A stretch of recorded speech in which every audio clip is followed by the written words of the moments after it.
Hi, boys and girls. I'm going to read the next chapter, chapter 12, Metamorphosis, from the Witches. I remember thinking to myself, there is no escape for me now. Even if I make a run for it and manage to dodge the lot of them, I still won't get out because the doors are chained and locked. I'm finished. I'm done for. Oh, Grandmama, what are they going to do to me? I looked round and I saw a hideous painted and powdered witch's face staring down at me. And the face opened its mouth and yelled triumphantly, "It's here! It's behind the screen! Come and get it!" The witch reached out with a gloved hand and grabbed me by the hair, but I twisted free and jumped away. I ran, oh how I ran! The sheer terror of it all put wings on my feet. I flew around the outside of the great ballroom, and not one of them had a chance of catching me. As I came level with the doors, I paused and tried to open them.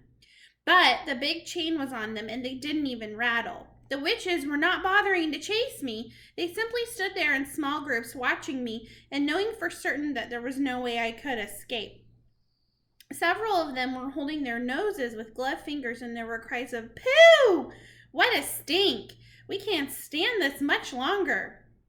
"Catch it, you idiots!" screamed the Grand High Witch from up on the platform. "Spread out in a line across the room and close in on it and grab it. Corner this filthy little gumboil and seize it and bring it up here to me."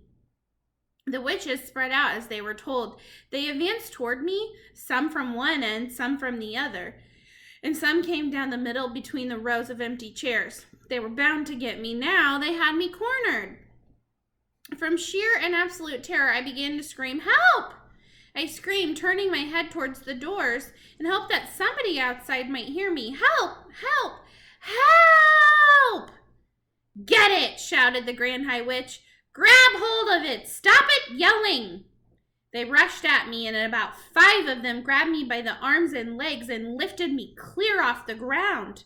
I went on screaming, but one of them clapped a gloved hand over my mouth, and that stopped me. "Bring it here!" shouted the Grand High Witch. "Bring the spying little worm up here to me." I was carried onto the platform with my arms and legs held tight by many hands, and I lay there, suspended in the air, facing the ceiling. I saw the Grand High Witch standing over me, grinning at me in the most horrible way. She held up the small blue bottle of mouse maker, and she said, "Now for a little bit of medicine. Hold his nose and make him open his mouth." Strong fingers pinched my nose. I kept my mouth closed tight and I held my breath, but I couldn't do it for long. My chest was bursting. I opened my mouth to get one big, quick breath of air, and as I did so, the Grand High Witch poured the entire contents of the little bottle down my throat.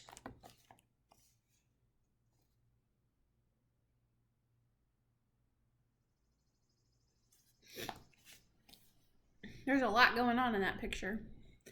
Oh, the pain and the fire! It felt as though a kettle full of boiling water had been poured into my mouth. My throat was going up in flames. Then very quickly, the frightful burning, searing, scorching feeling started spreading down into my chest and into my tummy, and on into my arms and legs and all over my body.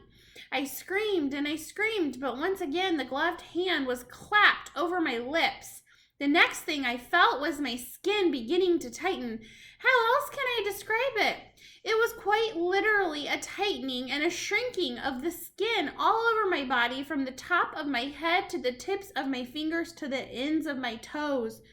I felt as though I was a balloon and somebody was twisting the top of the balloon and twisting and twisting and twisting the balloon, and the balloon was getting smaller and smaller, and the skin was getting tighter and tighter, and soon it was going to burst. Then the squeezing began. This time I was inside a suit of iron, and someone was turning a screw, and with each turn of the screw, the iron suit became smaller and smaller, so that I was squeezed like an orange into a pulpy mess with the juice running out of my sides. After that, there came a fierce prickling sensation all over my skin, or what was left of my skin. Got a crazy hair sticking out. It's really windy and I've been playing outside with my kids. Let's see. After that, there came the fierce prickling sensation all over my skin, or what was left of my skin, as though tiny needles were forcing their way out through the surface of the skin from the inside. And this, I realize now, was the growing of mouse fur. Far away in the distance, I heard the voice of the Grand High Witch yelling, 500 doses! This stinking little carbuncle has had 500 doses, and the alarm clock has been smashed. And now we are having instantaneous action. I heard clapping and cheering and remember thinking, I am not myself any longer. I have gone clear out of my own skin. I noticed that the floor was only an inch from my nose. I noticed also a pair of little furry front paws resting on the floor, and I was able to move those paws. They were mine. At that moment, I realized that I was not a little boy any longer. I was a mouse. Now for the mouse trap, I heard the Grand High Witch yelling. I've got it right here, and here's a piece of cheese. But I wasn't going to wait for that. I was off across the platform like a streak of lightning. I was astonished at my own speed. I leapt over the witch's feet right and left, and in no time at all, I was down the steps and onto the floor of the ballroom itself and skittering off among the rows of chairs. What I especially liked was the fact that I made no sound at all as I ran. I was a swift and silent mover, and quite amazingly, the pain had all gone now. I was feeling quite remarkably well. It was not a bad thing after all. I thought to myself, to be tiny as well as speedy when there's a bunch of dangerous females after your blood. I selected the back leg of a chair and squeezed up against it, and I kept very still. In the distance, the Grand High Witch was shouting, Leave the little stink pot alone. It is not worth bothering about. It is only a mouse now. Somebody will catch it. Let us get out of here. The meeting is over.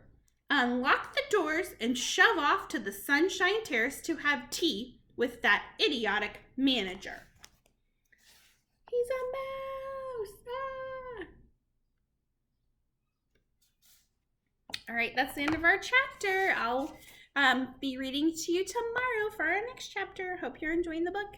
It's one of my favorites. I remember my teacher read it to me when I was in 4th grade, and I loved it, and I thought it was very funny, a little scary, but mostly funny.